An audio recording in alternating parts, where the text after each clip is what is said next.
పంపించాలి, ఇమీడియట్ గా వాళ్ళ మీద ఏదో ఒక కేసులు పెట్టి అరెస్ట్ చేయాలి, జైలుకు పంపించాలి. దీని మీద ఉన్నటువంటి ఇంట్రెస్ట్, దీని మీద ఉన్నటువంటి బిజీ ఇంకో దాని లేదు ఇక్కడ ఉన్నటువంటి పోలీసులు ఎంతసేపు వైఎస్ఆర్ కాంగ్రెస్ పార్టీని టార్గెట్ చేస్తూ పోతున్నారు కాబట్టి దాంట్లో బిజీగా ఉన్నారు.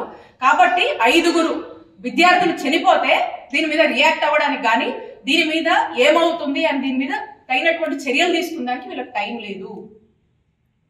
నేను అడుగుతా ఉన్నా ఈ జిల్లాలోని పోలీస్ యంత్రాంగాన్ని,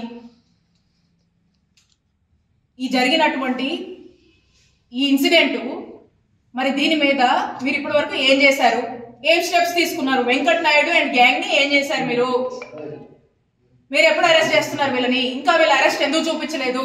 ఏదో ఎంక్వైరీ అని చెప్పి పొద్దున సాయంత్రం తిప్పుతున్నారంట.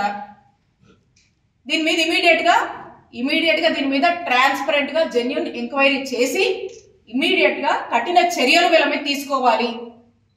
అలాగే ఈ ఫ్యామిలీస్ ఎవరైతే ఈ చనిపోయినటువంటి వారి కుటుంబ సభ్యులు ఉన్నారో మరి ప్రభుత్వం ఇప్పటివరకు కూడా స్పందించలేదు.